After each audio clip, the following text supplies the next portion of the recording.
প্রথম ভুল আমি দেখেছি সেখানে তো আবু সাইদের ছবিই নাই। তার ছবি না থাকলে এটা কোনো ডকুমেন্টারি হলো না। এখানে আরো নাই দেশনেত্রী বেগম খালেদা জিয়ার ছবিও তো নাই। আমরা তো জাতীয় ঐক্যের কোনো বহিঃ প্রকাশ দেখাতে পারলাম না। মাননীয় সংসদ সদস্য আক্তার তিনি তার অনুসারীদেরকে প্রশমিত করার চেষ্টা করেছেন, কিন্তু বাংলাদেশের নেতাকে তো মানে না সহজে অনুসারীরা। প্রতি মুহূর্তেই তারা যে নেতার চেয়ে বড় এটা প্রমাণ দেওয়ার জন্য মুখিয়ে থাকে।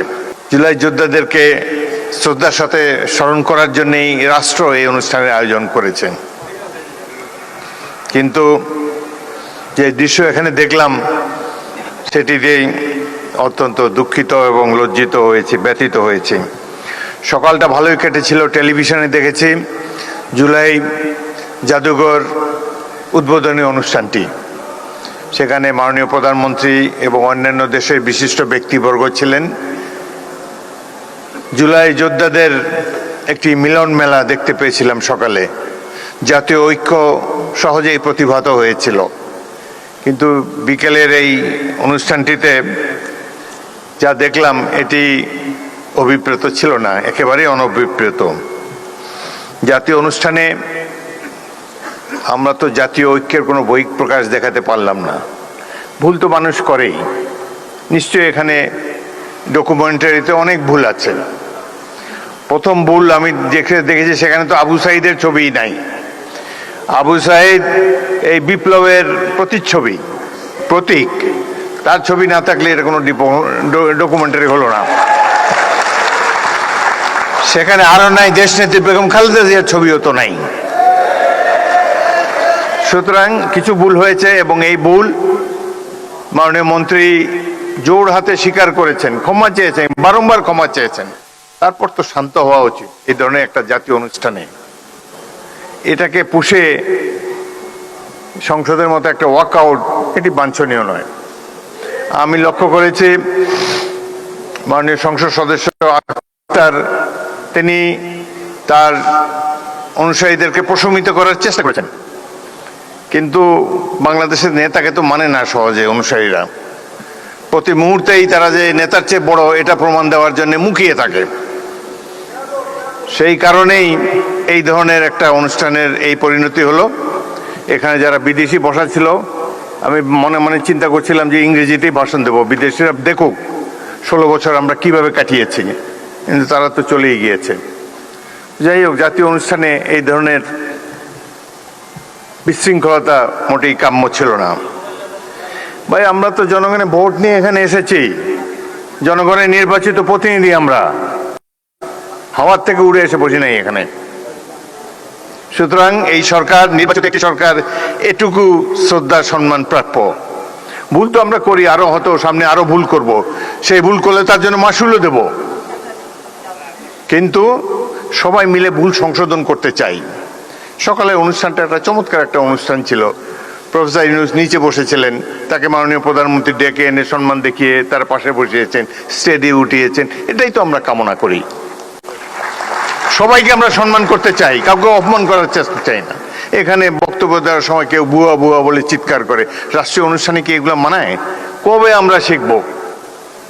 যাই হোক, অত্যন্ত দুঃখজনক।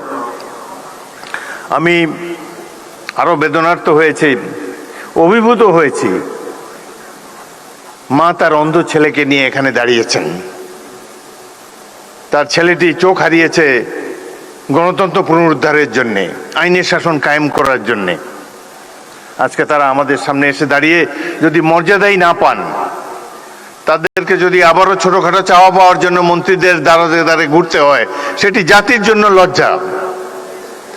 আমি আপনাদেরকে আশ্বস্ত করতে চাই, এখানে দুজন মন্ত্রী, নিচে জুনায়েদ সাকিব মাননীয় মন্ত্রী চমৎকার বক্তব্য দিয়েছে। এই সরকার তো আপনাদের নির্বাচিত সরকার। আমরা ভুল করলে আমাদেরকে শুধরিয়ে দিবেন।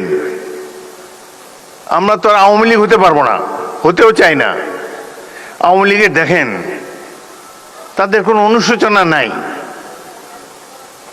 এত অন্যায়, অবিচার, খুন, গুম, মানি লন্ডারিং, হত্যা, নির্যাতন, আয়নাঘর, এতে তারা কোনো লজ্জাবোধ করে না তো। আবার বলে যে ডিসেম্বর মাসে আসেন। দেশে এসে পদার্পণ করবেন। আমরা অপেক্ষা করে আছি, আসেন দেশে। দেশে আছেন, দেখা হবে ইনশাল্লাহ রাজপথে। 27 বছর বয়সে মুক্তিযুদ্ধ করেছি, এখন 82 বছর বয়সে আরেকটা করব বাংলাদেশের জন্যে। বাংলাদেশে জনগণের শাসন, গণতন্ত্র চিরস্থায়ী করে যাব আমরা। রক্ত দিয়েছি এই দেশের জন্য, যুদ্ধে আহত হয়েছিলাম 1971 সালে। এই ধরনের বাংলাদেশ দেখার জন্য নয়। ইনশাল্লাহ জুলাইয়ের যে ইতিহাস, গৌরবের ইতিহাস, পৃথিবীতে অনেক রাষ্ট্র আছে, তাদের এরকম নাগরিক নাই যে উদ্ধত সঙ্গীনের সামনে দুহাত তুলি আবু সাইদের মতো দাঁড়াতে পারবে। কোন জাতি এত সাহসী? আমরা সেই জাতি, তাদেরকে নিয়ে আমরা গর্ববোধ করি। আপনারা যারা এখানে এসেছেন, জুলাই যোদ্ধারা, মন খারাপ করবেন না। যারা জীবন দিয়ে গেছে 71 সালে, তারাও কিছু পায় নাই। আপনারাও যা প্রাপ্য হয়তো পাবেন না, কিন্তু এই সরকারের কাছ থেকে নিশ্চয়ই সম্মান আপনারা পাবেন। আমরা সেই সম্মান আপনাদেরকে দেব। গরিব দেশে যতটুকু সাধ্য আছে সবকিছু উজাড় করে দেব আপনাদের কল্যাণের জন্যে। বাংলাদেশের এই সরকারের সবচাইতে গুরুত্বপূর্ণ কাজ, জুলাইতে যারা আত্মাহুতি দিয়েছে সেই সব পরিবারের রক্ষণাবেক্ষণ করা, এটাই সবচাইতে পবিত্র দায়িত্ব। যারা আহত, চোখের দৃষ্টি হারিয়েছে, অঙ্গ হারিয়েছে, তাদেরকে সুস্থ করে তোলা এই সরকারের পবিত্র দায়িত্ব। ইনশাল্লাহ আমরা সবাই মিলে সেটি পালন করব।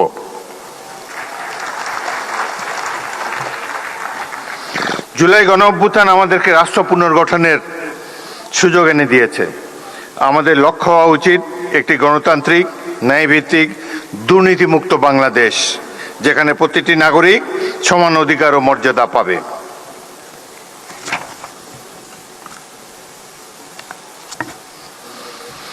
আজ আমরা একটি নূতন যাত্রার সূচনা পর্বে দাঁড়িয়ে আছি। এই যাত্রাপথ সহজ নয়, মতের ভিন্নতা থাকবে, কিন্তু জাতীয় স্বার্থ, গণতান্ত্রিক মূল্যবোধ এবং দেশের স্বাধীনতা, সার্বভৌমত্বের প্রশ্নে আমাদের ঐক্য, সংযম ও প্রজ্ঞার পরিচয় দিতে হবে। আমাদের সজাগ থাকতে হবে যাতে কোনো বিভাজন, কোনো বিদ্বেষ বা কোনো সংকীর্ণ স্বার্থ যেন আমাদের জাতীয় অগ্রযাত্রাকে ব্যাহত করতে না পারে।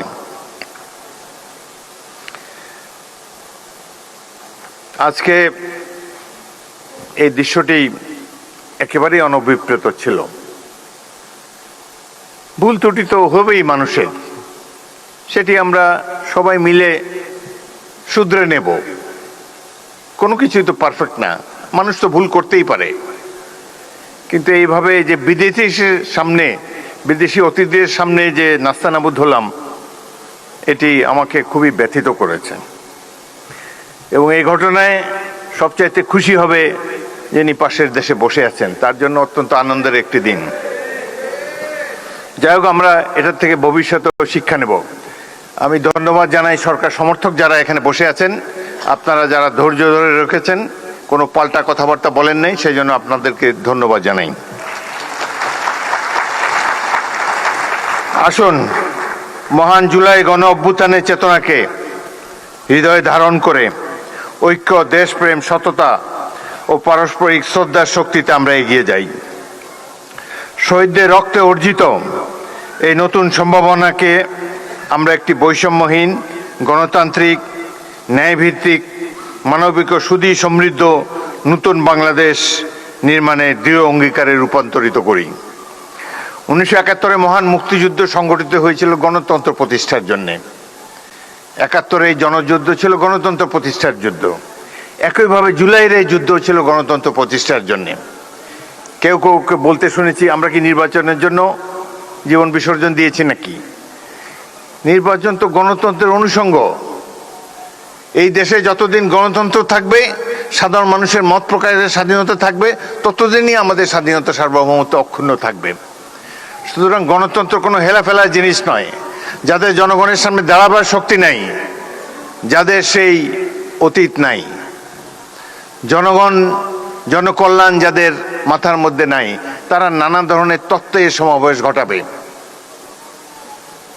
অনেক কথা বলার ছিল, কিন্তু রাষ্ট্রপতি হিসাবে সব কথা বলা ঠিক না, ঐক্য বিনষ্ট হয়ে এরকম কোনো কথা বলতে চাই না। আমি খুবই সামান্য মানুষ, এখানে যা কিছু সম্মান দিয়েছে আমাদের দল দিয়েছে, জনগণ দিয়েছে, মহান জাতীয় সংসদ দিয়েছে। আমি ক্ষুদ্র ব্যক্তি, কিন্তু একটি বড় চেয়ার আপনারাই দিয়েছেন, সেখানে বসে আছি।